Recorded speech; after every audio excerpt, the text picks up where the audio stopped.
Hi everyone, my name is Vicky Shah and welcome to my course Website Creation for Beginners. In the last videos, we had learned that website is a collection of web pages. We also tried creating our first web page without using HTML. And since it was not looking that great, in this video we are going to learn about HTML. Well, before starting, today is the last day of this year 2019. So I want to wish you all a very happy new year and bless you all for the coming new year. So let's get started with our course Website Creation for Beginners, and today we'll be learning about HTML.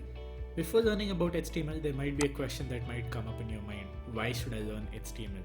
Well, HTML is a very simple language, it's easy and it's very powerful considering what it can do. All the pages on the internet are created using HTML.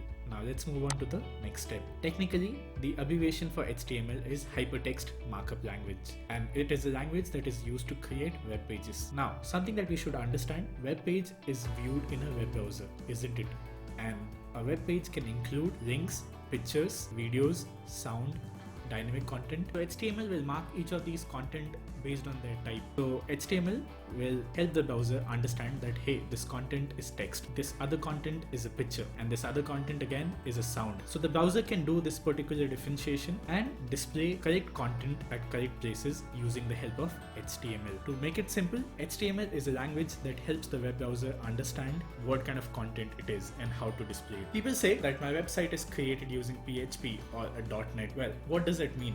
Are they not created in HTML? Something that we should understand, all of the pages that are created on the internet, at the end, they have to come out as a HTML page if it has to be displayed in a web browser, because a web browser only understands either HTML or XHTML. Even if your website is created using PHP or .NET, these are backend server-side languages or server-side coding languages. These particular languages are used so that data can be collected from the end user or their data can be processed.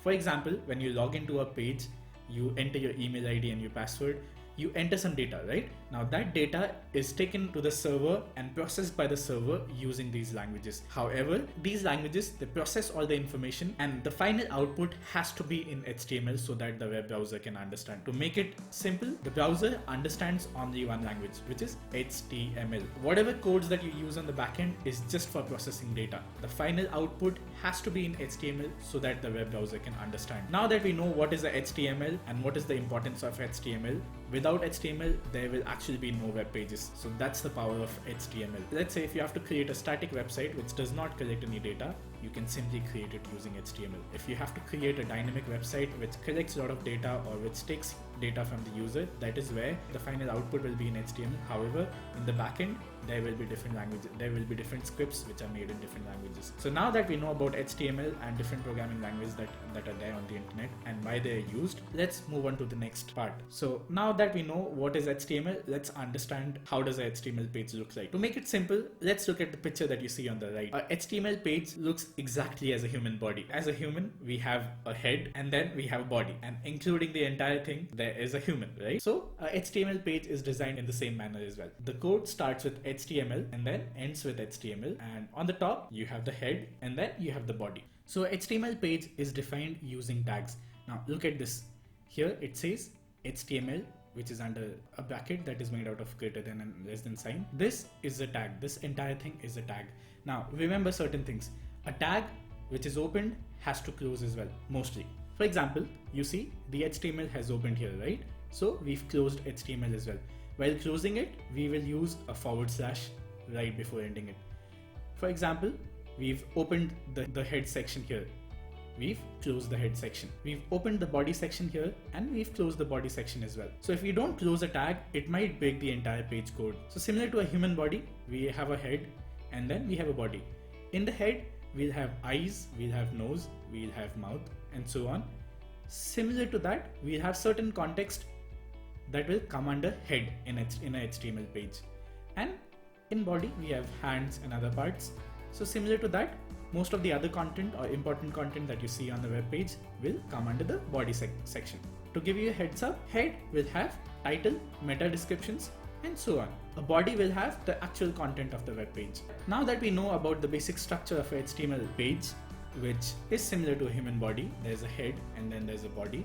In the head, we'll have title and meta description, and rest of the actual content that is displayed on the web browser is there in the body part. Let's move on and discuss some key points about tags in HTML. HTML tags are element names surrounded by angle brackets. Here is an example. The angle bracket will start and there will be a tag and then it will be closed, and between that there will be some content. And then that particular tag that we had opened, we have to close that tag as well. The closing tag is similar to the opening tag. However, there is a forward slash that you'll have to add. HTML tags normally comes in pairs. Like I said, if you open a HTML tag, you have to close it as well. For example, if you open a head, you have to close head by adding a forward slash right before head, between the angle brackets. For example, if you open body, you have to close body as well. The first tag is ideally known as the start tag. And the second tag, which has a forward slash, is known as the end tag. Like we discussed before, the end tag is written like the start tag, but it has a forward slash before the tag name. Well, now that we know a bit about HTML, let's go ahead and create our first HTML page. To create a HTML page, we'll have to use the same code editing software that we installed yesterday. If you're on Windows, you can use Notepad++, and if you're on Mac, you can use brackets.io. So I have opened my application that we had used yesterday as well. Let's try to open a new page. We'll go to File and then we'll go to New. Let's start this with a new HTML page. To start, we'll open the braces. We'll type HTML. So HTML page will always has to start with HTML. And like we discussed before, if you are opening HTML, we'll have to close HTML as well. So forward slash HTML. So if we've opened it, we'll have to close it as well. Now, let's go back to the same slide. For example, this entire picture is a human body, right? Consider this as HTML. So we should write HTML here on the top and we should close it by HTML here at the bottom. Now within that top and bottom HTML, we'll have the head and then we'll have the body. Look at the example here on the left. There's HTML on the top and then there's closing HTML at the bottom, and between there's head tag and there's body tag. So let's open the head tag. So we've created the head tag. If we've created the head tag, we also have to close the head tag. Alright, so we've created a head tag and we've closed the head tag as well. Now we'll create the body tag. We've created a body tag, so we should close the body tag as well.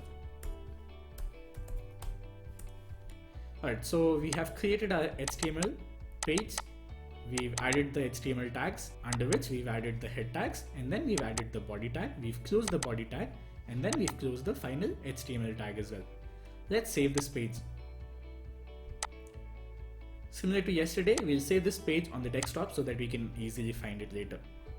Let's name it as my new or my first HTML page.html. As we discussed, we should not have spaces in the name, so we can either use a hyphen or underscore. I'll prefer using hyphen as it helps in SEO as well. Alright, so let's save it on the desktop. So once saved, I will go to my desktop and find that page, my first HTML page, and open it. So right click on it. If you're a Mac user, you can double tap and open it with a web browser. Well, something to note here, we've saved our HTML page. File save, we've already saved it.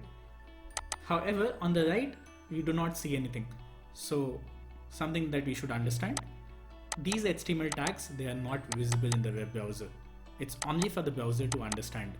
In the next video, we'll learn about more HTML tags and how to enter data in a particular HTML page so that we can show it on the web browser in a particular format. Now that we've created our first HTML page, let's go through an overview of what we've learned in this particular video. So HTML stands for Hypertext Markup Language. HTML describes the structure of a web page.